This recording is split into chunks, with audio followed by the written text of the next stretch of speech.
তাহলে আপনি একদম ঠিক ভিডিওতেই ক্লিক করেছেন। লাস্ট 5 বছরের বেশি সময় ধরে আমি সাকসেসফুলি ইউটিউব থেকে আর্নিং করছি, আর আমাদের এই চ্যানেলটি এখনো পর্যন্ত 170 মিলিয়নের থেকে বেশি ভিউ অ্যাচিভ করেছে। আর এছাড়াও আমার আরো কয়েকটি ইউটিউব চ্যানেল রয়েছে যেগুলোর ইনকাম আমি আপনাদের সাথে আগেই একটি ভিডিওতে শেয়ার করেছি। তাই আজকের এই ভিডিওটিতে আমি নিজের এক্সপিরিয়েন্সের উপর বেস করে একজন সাকসেসফুল ইউটিউবার হওয়ার জন্য কি কি স্টেপ নেওয়ার প্রয়োজন তার প্র্যাকটিক্যাল নলেজ আপনাদের সাথে শেয়ার করছি, যেটা আপনার লাইফকে সম্পূর্ণ বদলে দিতে পারে। সো নাম্বার 1, সবার প্রথমে আপনি নিজের কাছে ক্লিয়ার থাকুন যে আপনি ইউটিউবে কেন এসেছেন।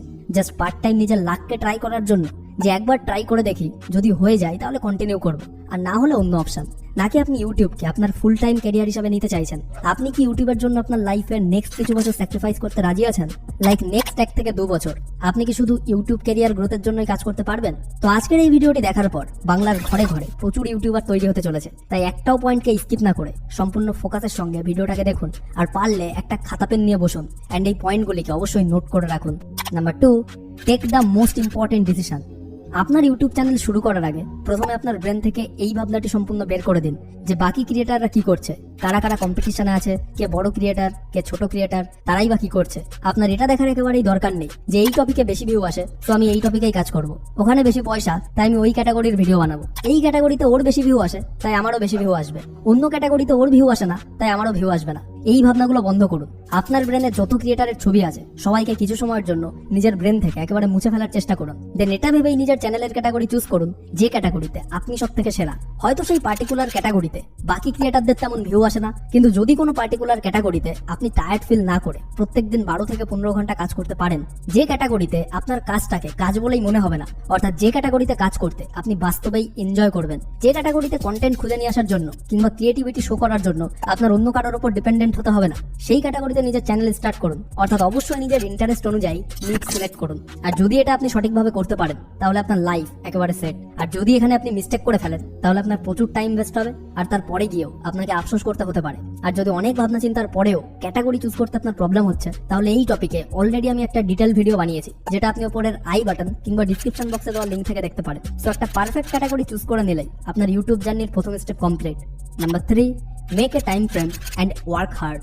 আপনার চ্যানেলের প্রথম ভিডিও বানানোর আগে আপনি আপনার ডায়েরিতে একটা কথা নোট করে নিন যে নেক্সট 6 মাসের মধ্যে হয়তো আপনার ওই ভিডিওগুলোতে একটাও ভিউ আসবে না, কারণ আপনার চ্যানেলের প্রথম ভিডিওগুলো হয়তো ভীষণ বোরিং হবে, হয়তো বা বেকার কোয়ালিটির হবে, হয়তো লোকে আপনার ভিডিওগুলোকে পছন্দ করবে না, কিংবা আপনার ভিডিওগুলো লোকেদেরকে অ্যাট্রাক্ট করতে পারবে না। হয়তো আপনার বানানো ওই ভিডিওগুলো আপনার নিজেরও তেমন একটা পছন্দ হবে না, সে যতই আপনি ওপরে ওপরে ভিডিওগুলিকে ভালো মনে করুন না কেন। হয়তো বা আপনার ভিডিওগুলিকে দেখে লোকে হাসাহাসি করবে, আপনার বন্ধুরা আপনার ওই ভিডিওগুলিকে নিয়ে মজা করবে, কারোর সঙ্গে ভিডিওগুলিকে আপনি শেয়ার করলে তারা হয়তো আপনাকে বলবে যে সব ফালতু ভিডিও আমাকে সেন্ড করবি না। আর প্রত্যেক ইউটিউবারের সাথে স্টার্টিং এ এমনটাই হয়, এন্ড আমাকেও এই সেম জিনিসগুলো ফেস করে আসতে হয়েছে। তাই এই পয়েন্টটা অবশ্যই আপনার ইউটিউবের প্রথম ভিডিওগুলো আপলোড করার আগেই একটা খাতায় লিখে রাখুন, যাতে মাত্র 4টে কিংবা 5টা ভিডিও বানানোর পরে আপনি ডিমোটিভেট হয়ে ভিডিও বানানো বন্ধ না করে দেন।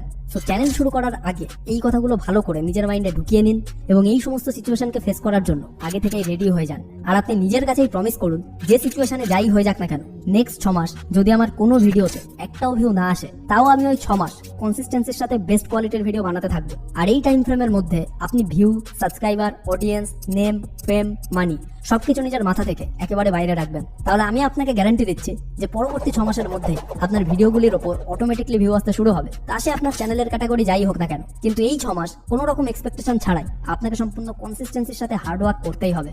Number 4, learning.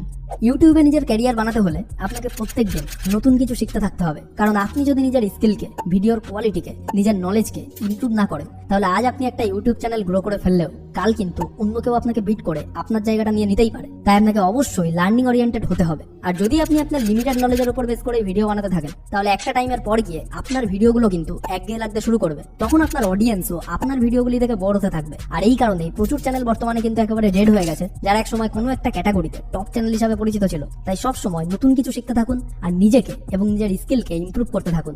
Number 5, watch your favourite YouTubers old videos.